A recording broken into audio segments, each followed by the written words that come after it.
இப்போ ஒவ்வொரு மாதமும் இந்த வருகை பற்றிய செமினார்லாம் நடத்திக்கிட்டு இருக்கோம் இல்லையா? எவ்ரி மந்த் நடந்துட்டு இருக்கு. பலர் வருகை பற்றி பேசினாலே, வருகை பற்றி அவருடைய காலங்கள்லாம் வேதத்தில் இருக்குன்னு சொன்னாலே டக்குன்னு பேச்சை மாத்தி அடுத்து அப்படின்னா என்னவா, அது கேட்க விருப்பம் இல்லையா? கேட்க விருப்பம் இல்லாம டக்குன்னு பேச்சை மாத்தி ஏதாவது சார் அது அப்படி இருக்கு, இது இப்படி இதை பண்ணலாம், பேச்சை மாத்த தூங்குறான். அப்படின்னு என்ன அர்த்தம்? ஒன்று, வருகையின் மேல விருப்பம் இல்லை, இல்லைன்னா வருகையை சந்திக்க பயம். வேதத்துல ஆணித்தரமாக விடப்பட்டிருக்கிறது. இதுவரை வருகையை பற்றி பேசினவர்கள் அந்த டிவைன் கேலண்டர் சிஸ்டத்துக்குள்ள போகல. டிவைன் கேலண்டர் சிஸ்டத்துக்குள்ள போகல. அங்க அடையாளம், இங்க அடையாளம், இந்த அடையாளங்களுக்குள்ளதான் போனாங்க.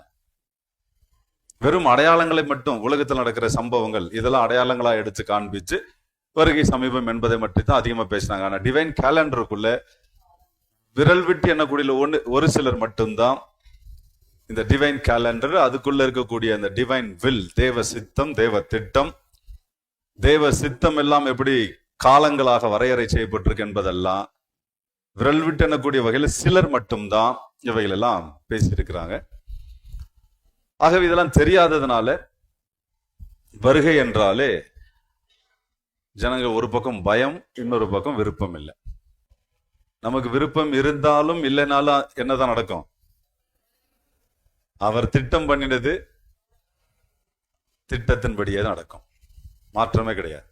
ஆகவே வருகையை சந்திக்க போகிற சந்ததி ஆகிய இறுதி சபை நல்லா கவனிங்க, வருகையை சந்திக்க போகிற இறுதி சபை இவைகள் எல்லாம் கை கொள்ள வேண்டியது கட்டாயம். மரண பரியந்தம் உண்மையா இருக்க வேண்டியது கட்டாயம். அடுத்த சில வருடங்கள்ல இப்ப நாம சந்திக்க போகிற எல்லா பிரச்சனைகளையும் கண்டு பயப்படாம தேவனையும் சத்தியத்தையும் பிடித்து கொண்டு மரண பரியந்தம் உண்மையாயிருக்கும்படி ஆவியானவர் சபைகளுக்கு சொல்லுகிறார். கேக்குதா? ஆவியானவர் என்ன சொல்லி இருக்கிறாரோ அதை ஜஸ்ட் ஆம்பிளிஃபையர் ஸ்பீக்கர் மாதிரி இப்ப நாம் பேசிக்கிட்டு இருக்கோம்.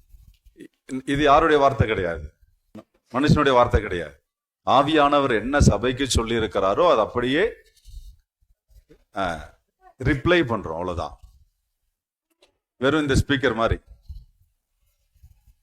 இப்ப எப்படி நான் எங்க பேசிட்டு இருக்கிறது அது உங்களுக்கு சொல்லிக்கிட்டு இருக்கோ, அது போல ஆவியானவர் வேதத்தின் வழியாய் சபைக்கு சொன்னதை அதை திரும்ப அறிவிக்க வரும் கருவிதான். இது நம்முடைய வார்த்தை அல்ல, மனுஷனுடைய வார்த்தை அல்ல.